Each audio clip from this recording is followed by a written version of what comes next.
Nightly greetings, one and all. William Theo here, homegrown, and happy to be bringing you PTV News Now. Atop tonight's news leaderboard, we kick off with the president going into huddle with disaster response agencies of the government to remind them of ensuring timely weather alerts and advisories for incoming storms and hurricanes. His order to surrogates was unmistakably clear: issue warnings and advisories early to help the public prepare. And the president does not want the country and his government to be caught flat-footed when La Nina finally hits sooner than later. Tropical Cyclone Gemi, aka Typhoon Karina's passage across the northern tip of Luzon drew and turbocharged the southwest monsoon, which dumped sustained torrential rains that left much of the NCR underwater, roadways turning into rivers, waist-to-neck deep floodwaters, automobiles bogged down amid rising floodwaters, and residents across the mega city retreating to their houses' rooftops to stay dry and safe, and tens of thousands of motorists and commuters who lost their rides and have no means to commute due to heavily flooded streets and roadways. As a result, the megacity, or the National Capital Region, was placed under and declared a state of calamity of the scope and severity of the floodwaters. Meanwhile, it is said that at least 8 million Venezuelans took their chances to leave Venezuela when strongman Nicolas Maduro won the presidency and took over the reins of government. Results of the latest polls over the weekend have poured in and show Maduro allegedly won the elections, which many groups question and international leaders have cast doubt on. Protests erupted in Venezuela hours after the National Electoral Council, which is loyal to the ruling party, declared incumbent President Nicolas Maduro the winner of Sunday's election. I received this credential, constitutional and legal, from the authority in charge of electoral matters in Venezuela, the sovereign electoral power of Venezuela, which has issued a ruling that I accept humbly. National Electoral Council President Elvis Amoroso said that Maduro received 51% of the vote and that Edmundo González Urrutia received 44%. González became the candidate after the government barred opposition leader Maria Corina Machado from running. Edmundo González Urrutia got 70% of the votes in this election, and Nicolas Maduro received 30% of the votes. Machado says her results are based on tallies the opposition campaign received from representatives stationed at about 40% of ballot boxes. The claims of election irregularity have drawn attention from the international community, including U.S. Secretary of State Antony Blinken, who expressed his concerns about the validity of the results Monday during his visit to Tokyo.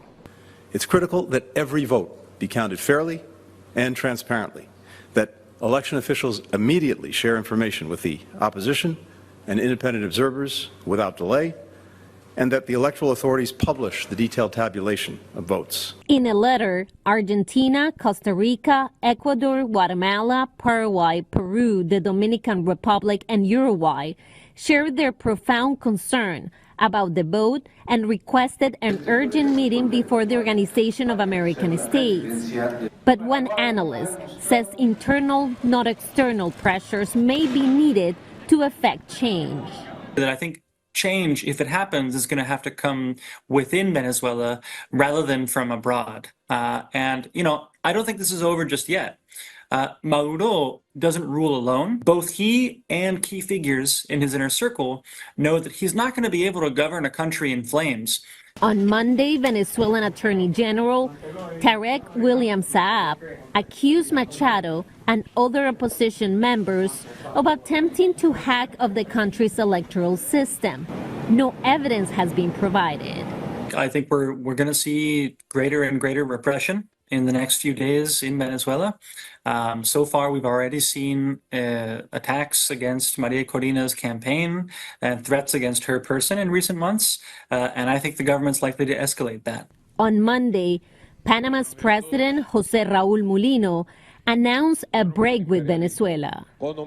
El gobierno de Panamá anuncia el retiro del personal diplomático de Venezuela. The Panamanian government announced the withdrawal of diplomatic personnel from Venezuela and the suspension of diplomatic relations until a complete review of the minutes and the computer system of the vote count is carried out. Que permitan conocer la genuina voluntad popular. Bolivia, Honduras, China, Cuba, Iran, and Russia have recognized Maduro's victory. But Ramsey notes that other nations in the region are less complacent towards the president. We're seeing governments in Latin America start to recognize that this is not a left-right issue. This is about democracy or dictatorship. Ramsey says the protests in Venezuela now are just a drop in the bucket compared to what's to come. Celia Mendoza, VOA News, State Department. At this point, let's turn to PTV's Baguio City TV station for what's cooking in the Cordilleras right now. Audrey? Naimbag Arabi, Pilipinas. Nagduduma tulong ti impay ti gobyerno iti siyam at pulo kat enam of former rebels iti Cordillera, iti sidong to enhance comprehensive local integration program wino ECLIP Sipod 2022 aging Gana 2023. Nasurok 6.4 million pesos ti pakabuklan agatad tinaipay kadagiti sigud a rebelde. Karaman dito iti 15,000 pesos nga immediate assistance, 50,000 pesos a livelihood assistance, 21,000 pesos a reintegration assistance kan firearms remuneration a doble ti gatad tina-turnover nga armas.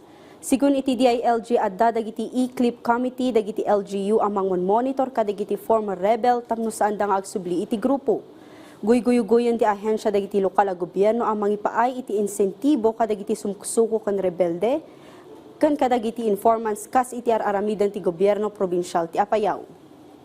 Iti sabali pay adamag iti makalawas la ang operasyon dagiti pulis iti Cordillera, nasurok 16 million pesos agatad ti illegal a droga ti nakumpiskar bayat nga upat mat a drug personalities ti natiliw. Iti report ti Procar, 8 nga operasyon ti insayang kati pulisya. Ijay Kalinga, 3 a marijuana eradication operation, kan may sa search warrant ti patungpal. Nagresulta rito iti panakakumpiskar iti illegal a droga nga agatad iti nasurok 16.4 million pesos, kan panakatiliw ti may nga street level drug personality. Iti Benguet, nakadadaal ti Benguet Police Provincial Office iti 200,000 agatad ti marijuana plants. Iti Baguio City, natiliw ti Napino Cups ti talo drug personalities anak ay mat iti 20,000 pesos agatad ti Shabu. Kinumendaran ti Procar ti Baligi dagiti naduduma ay unit ti pulisya kontra iti illegal drugs activities. Dagiti damdamag manipod iti PTV Cordillera, Shock ni Audrey Villena, Naimbag Arabi. Thank you, Audrey, and we've come to our program's end. Feel free to join us tomorrow night for PTV News Now. And keep in mind to stay connected by catching the news right here. William Theo wishing you all a restful evening ahead, and thank you for watching PTV News Now.